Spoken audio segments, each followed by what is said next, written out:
नमस्कार साथियों, स्वागत है आप सबका आपके अपने YouTube channel be good classes में। दोस्तों, आज अपन इस क्लास में ऑब्जेक्टिव क्वेश्चंस करेंगे। ऑब्जेक्टिव क्वेश्चंस कौन से वाले रहेंगे तो मैं आपको पहले बता देता हूँ। एक तो है ALP की जो वैकेंसी आती है उसके क्वेश्चन, एक है UPPCL TG2 के UPPCL TG2 के, और एक है आपका इसरो का एग्ज़ाम। ये तीनों जो एग्ज़ाम हैं, इनके जो एग्ज़ाम हुए थे आज दिन तक, उसमें जितने भी क्वेश्चंस पूछे गए हैं एग्ज़ाम में, वो क्वेश्चंस मैं लेकर आया हूँ। एक बार फिर से सुन लीजिए कौन कौन से क्वेश्चंस आपको यहाँ पर देखने को मिलेंगे। तो ALP, UPPCL TG2 और इसरो, इन तीनों वैकेंसीज के जितने भी एग्ज़ाम हुए हैं आज दिन तक, उनमें से जितने भी क्वेश्चंस आए हैं विभिन्न मानक ट्रेड औजार चैप्टर से रिलेटेड, उसके क्वेश्चंस अपन करने वाले हैं। जो आपने थ्योरेटिकल चैप्टर पढ़ा है दूसरे वाला, उसके जितने भी क्वेश्चंस, उससे रिलेटेड क्वेश्चन जितने भी पूछे गए हैं वैकेंसीज में, वह क्वेश्चंस अपन करने वाले हैं। प्रत्येक क्वेश्चंस के नीचे आपको लिखा हुआ मिलेगा कि वह क्वेश्चंस किस दिन और किस एग्ज़ाम में पूछा गया है। इन क्वेश्चनों को करने से आपको यह फ़ायदा होगा कि आखिर में टूल्स से संबंधित किस तरीके के क्वेश्चंस एग्जाम में पूछे जाते हैं। इसलिए क्लास को आप अंतिम तक ज़रूर देखना, आपको इस क्लास से बहुत फ़ायदा होगा। ठीक है, क्वेश्चंस आपके सामने है। पहला क्वेश्चंस जिसको आप ध्यानपूर्वक पढ़िए। क्वेश्चंस क्या है? निम्न में से कौन सा उपकरण एक इलेक्ट्रीशियन के टूल किट में नहीं पाया जाता है? इलेक्ट्रीशियन के टूल किट में इनमें से कौन सा ऐसा औजार है जो नहीं पाया जाता है? देखिए, ए ऑप्शन में जो दिया है ना आपको, वह क्या दिया है? Test lamp. तो टेस्ट लैंप जो है ना, वह हर एक इलेक्ट्रीशियन का महत्वपूर्ण औजार है, क्योंकि कहीं पर पता करना पड़ जाता है कि यहाँ पर विद्युत सप्लाई आ रही है या नहीं आ रही है। विद्युत सप्लाई आ रही है या नहीं आ रही है, इसका पता करने के लिए एक तो नियोट टेस्टर होता है, एक होता है यह ब्लो लैंप, यानी कि ये लैंप क्या होता है? लैंप होता है। तो यह तो होता है, ठीक है। बी ऑप्शन में जो दिया है आपको स्क्रू ड्राइवर। स्क्रू ड्राइवर क्या होता है? पेचकस। तो इलेक्ट्रीशियन का महत्वपूर्ण औजार क्या है? पेचकस है। तो पेचकस तो होगा, पेचकस तो होगा। सी ऑप्शन में दिया है आपको वाइस। वाइस क्या होता है? बेंच वाइस आता है, हैंड वाइस आता है, जो मैंने आपको थ्योरेटिकल क्लास में अच्छी तरीके से समझाया था। तो वाइस नहीं होता, ठीक है, वाइस नहीं होता है। और डी ऑप्शन जो है वह है इलेक्ट्रीशियन चाकू। तो इलेक्ट्रीशियन चाकू भी विद्युत का जो किट होता है, टूल किट, उसमें होता है। इलेक्ट्रीशियन चाकू क्या काम आता है? तो तारों का इंसुलेशन छीलने के लिए काम में आता है। तो ए भी है, बी भी है, सी भी है, लेकिन सॉरी डी भी है, लेकिन सी नहीं है। तो अपना क्या आंसर सही होगा? सी आंसर कंप्लीटली सही आंसर होगा, क्योंकि पूछा क्या है कि कौन सा नहीं होता है, तो सी वाला नहीं होता है। आगे बात समझ में। वाइस जो होती है वह इलेक्ट्रीशियन के किसी भी काम नहीं आती, टूल किट में यह होती भी नहीं है। ठीक है, नेक्स्ट क्वेश्चन है आपका, SWG को मापने के लिए प्रयुक्त किया जाता है। SWG जो है किसको मापने के लिए प्रयुक्त करते हैं? SWG के बारे में आप मेन चीज़ें देख लीजिए। SWG जो होता है, इसका पूरा नाम क्या होता है? Standard wire gauge. Standard wire gauge, ठीक है, इसका पूरा नाम होता है स्टैंडर्ड वायर गेज या मानक तार गेज, ठीक है, मानक तार गेज भी कहते हैं। इसकी परस्पर चर्चा करें कि यह कितना मान मापता है, तो 0 से 36 तक यह मान माप सकता है, ठीक है, 0 से 36 तक यह मान माप सकता है। 0 सबसे मोटा तार होता है,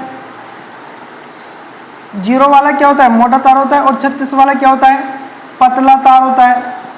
ये क्या 36 वाला क्या होता है? पतला तार।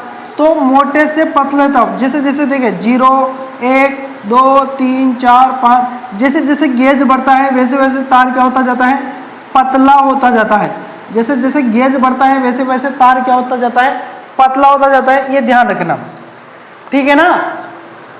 तो अगले क्वेश्चन पर आते हैं। वैसे क्वेश्चन में क्या कहा गया है? SWG को मापने के लिए प्रयुक्त किया जाता है। SWG किसको मापने के लिए प्रयुक्त किया जाता है? तो SWG तार को मापने के लिए, क्योंकि मानक तार गेज है तो तार को मापने के लिए, तार को मापने के लिए तार का क्या मापता है, तो तार का व्यास, तार का क्या मापता है, यह तार की मोटाई मापता है, यानी कि तार की मोटाई या व्यास। तो तार की क्या मापता है, यह मोटाई या व्यास मापता है। किस ऑप्शन में दिया गया है अपन को, ऑप्शन नंबर ए ऑप्शन यहाँ पर अपने पास कंप्लीटली सही आंसर होगा।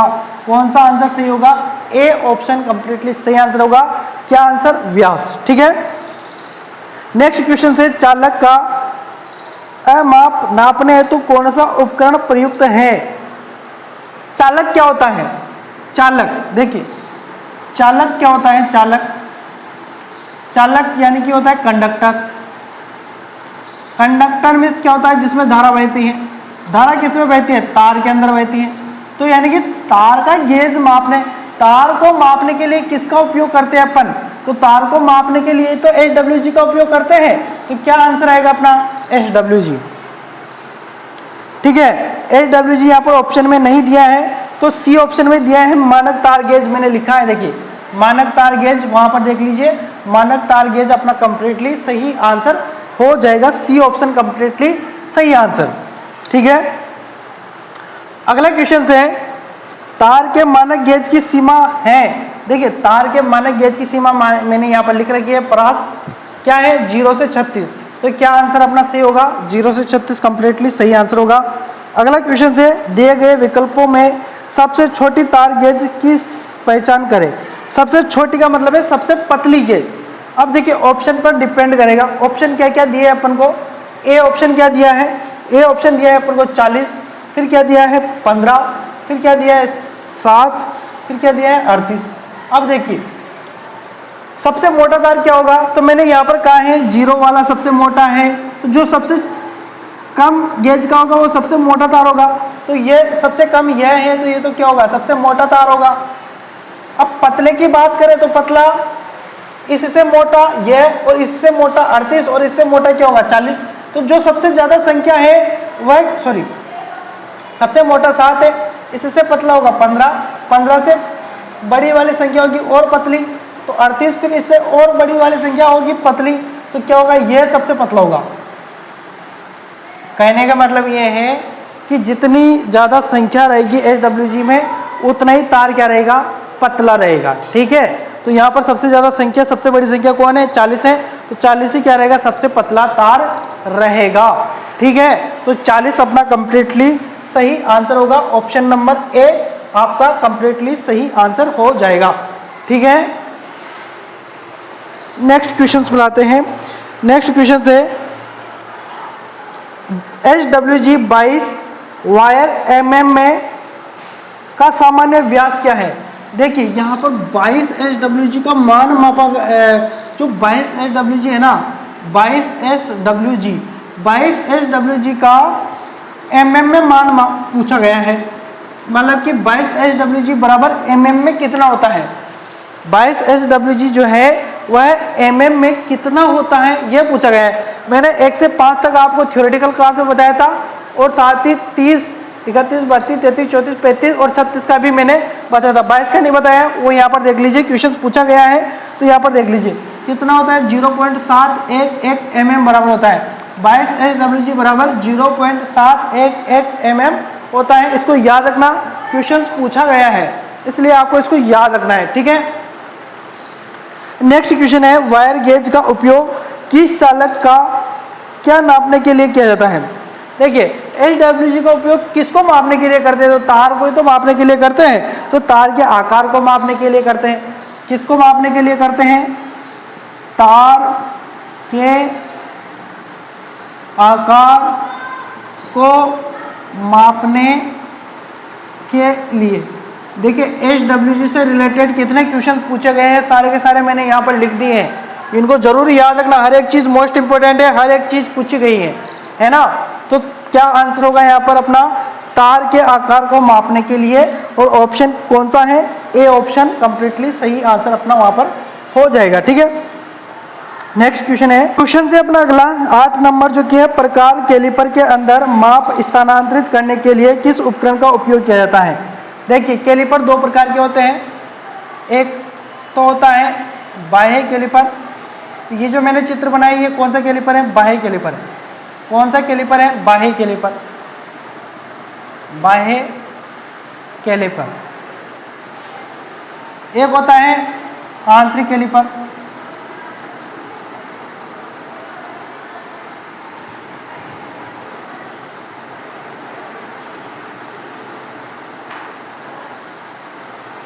इस तरीके से इसकी टांगे होती हैं बाहर की ओर निकली हुई।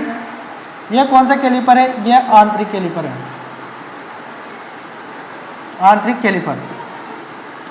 देखिए जैसे कि यह आपका कोई पाइप है बेलनाकार, इसकी अपन को बाह्य चौड़ाई मापनी है इस तरीके से, तो अपन क्या करेंगे? इस कैलिपर को, बाह्य कैलिपर को ऐसे लगाएंगे, ठीक है, इस तरीके से लगाएंगे।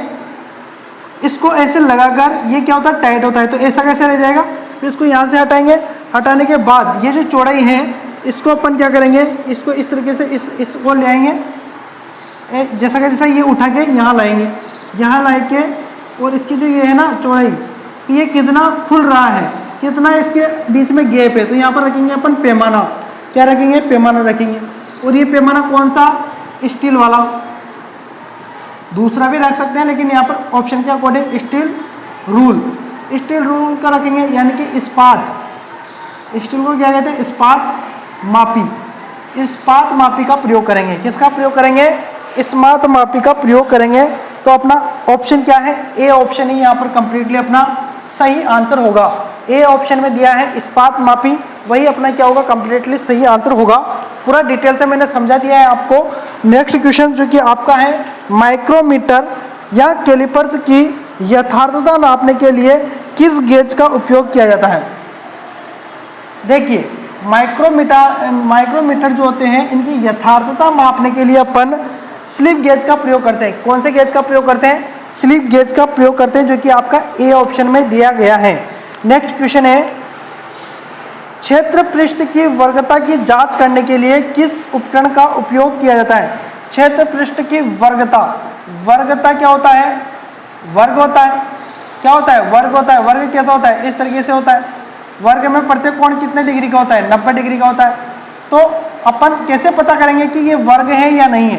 तो अपन ये देखेंगे कि इसके ये कोण जो है ना, ये 90 डिग्री के है या नहीं। तो ये कैसे पता करेंगे? तो ये करेंगे अपन गुणिया के द्वारा।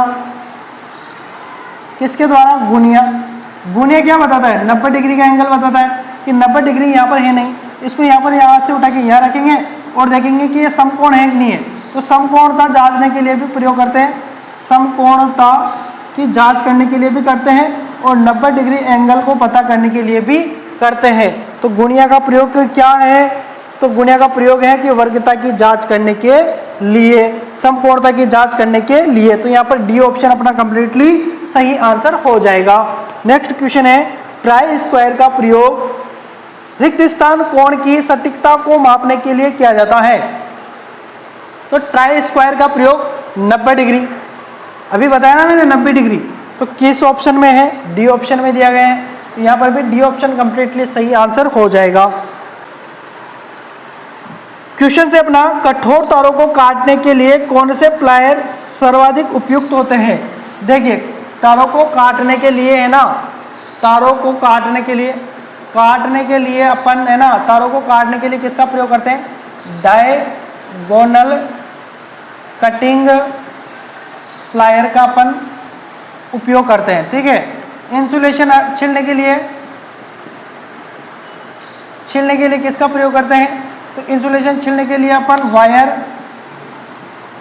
स्ट्रिपर का प्रयोग करते हैं। लग लगाने के लिए किसका प्रयोग करते हैं? लग लगाने के लिए क्रिम्पिंग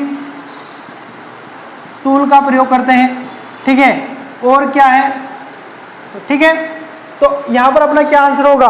तारों को काटने के लिए diagonal cutting plier. Diagonal cutting plier को और क्या कहते हैं? विकर्ण कटिंग प्लायर भी कहते हैं, विकर्ण कटिंग प्लायर भी कहते हैं। तो अपना जो डी ऑप्शन है वही क्या है? कंप्लीटली सही आंसर यहाँ पर हो जाएगा। डी ऑप्शन कंप्लीटली सही आंसर है। जैसे कि बी ऑप्शन में दिया है वायर स्ट्रिपर, तो वायर स्ट्रिपर का कार्य है इंसुलेशन छीलना, ठीक है। और यहाँ पर सी ऑप्शन में क्या दिया है? सी ऑप्शन में दिया है long nose plier. Long nose plier क्या होता है? Long nose plier. Long nose plier का क्या है कि संकीर्ण जगह होती है ना, संकीर्ण जगह पर छोटी वस्तुएं पकड़ने के लिए उपयोग। संकीर्ण जगह पर छोटी वस्तुओं को पकड़ने के लिए किसका उपयोग करते हैं? तो लॉन्ग नोज प्लायर का उपयोग करते हैं। ठीक है, तो ये सारे मैंने बता दिए ऑप्शन के अकॉर्डिंग, पूरा पोस्टमार्टम अपन ने कर दिया। नेक्स्ट क्वेश्चन है अपना, जो कि देखिए यहाँ पर, संकीर्ण जगहों में काम करने के लिए किस प्रकार के प्लायर्स का उपयोग किया जाता है? ये मैंने लिखा, देखो उसमें बताया और यहाँ पर क्वेश्चन आ गया वापस से। तो लॉन्ग नोज प्लायर का ही तो प्रयोग करेंगे, संकीर्ण जगह पर छोटी वस्तुओं को पकड़ने के लिए किसका उपयोग करेंगे? Long nose plier. क्या आंसर आएगा? B option. तो यहाँ पर क्या आंसर आएगा अपना? बी ऑप्शन कंप्लीटली सही आंसर हो जाएगा। नेक्स्ट क्वेश्चन से, काम के लिए वॉइस का चयन पर निर्भर करता है। देखिए, काम के लिए वॉइस का चयन पर निर्भर करता है कब्जे का आकार। जो कब्जे का उसका आकार रहेगा ना, उस पर डिपेंड करेगा। तो यहाँ पर आपका सी ऑप्शन कंप्लीटली सही आंसर हो जाएगा। अगला क्वेश्चन है, हथौड़े को किस आधार पर वर्गीकृत किया जाता है? हथौड़ा जो है ना, उसको किस आधार पर अपन वर्गीकृत यानी कि अलग अलग प्रकार से देखेंगे। देखिए, हथौड़ा जो होता है, जैसे कि उसके ऊपर बॉल बनी हुई है, तो ये बॉल पिन हैमर हो गया। ठीक है, बॉल पिन हैमर हो गया। अगर उसके ऊपर इस तरीके से बना हुआ है तो यह क्रॉस पिन हो गया। अगर उसके ऊपर इस तरीके से बना हुआ है तो यह स्ट्रेट पिन हो गया। तो यह इसके फ्रेम के ऊपर डिपेंड करेगा। किसके ऊपर डिपेंड करेगा? फ्रेम के ऊपर। जैसा फ्रेम वैसे उसका नाम। उनके फ्रेम के आकार या भार पर, एक भार पर भी डिपेंड करता है। अपने विद्युत कार के लिए ना, विद्युत कार के लिए जो है ना, अपन 400 ग्राम के हैमर का प्रयोग करते हैं, ये ध्यान रखना। विद्युत कार के लिए 400। तो फ्रेम और भार दोनों पर डिपेंड करेगा। ठीक है, अगला क्वेश्चन से, पावर हेक्सा ब्लेड की मोटाई होती है। पावर हेक्सा ब्लेड की मोटाई क्या होती है? 1.27 mm से लेकर 2.54 mm तक होती है, ध्यान रखना। इसको आपको फैक्ट याद रखना है। ठीक है, इसको डायरेक्टली आपको याद ही रखना है। नेक्स्ट क्वेश्चन है आपके सामने, रेती में प्रयुक्त होने वाली सामग्री। रेती को बनाने के लिए कौन सी सामग्री का प्रयोग किया जाता है? तो रेती को बनाने के लिए उच्च कार्बन स्टील का प्रयोग किया जाता है। ठीक है, ए ऑप्शन कंप्लीटली सही आंसर है, उच्च कार्बन स्टील। नेक्स्ट क्वेश्चन है, हाई स्पीड इस्पात में कार्बन का प्रतिशत होता है।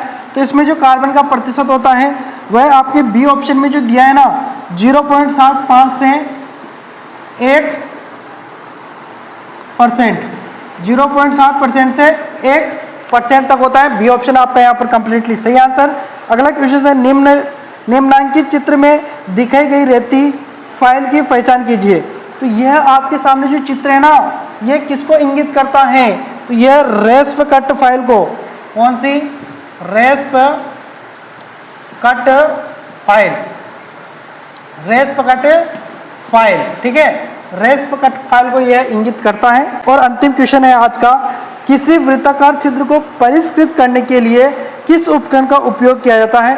तो इसके लिए अर्धगोलाकार या होल राउंड रेती का प्रयोग किया जाता है।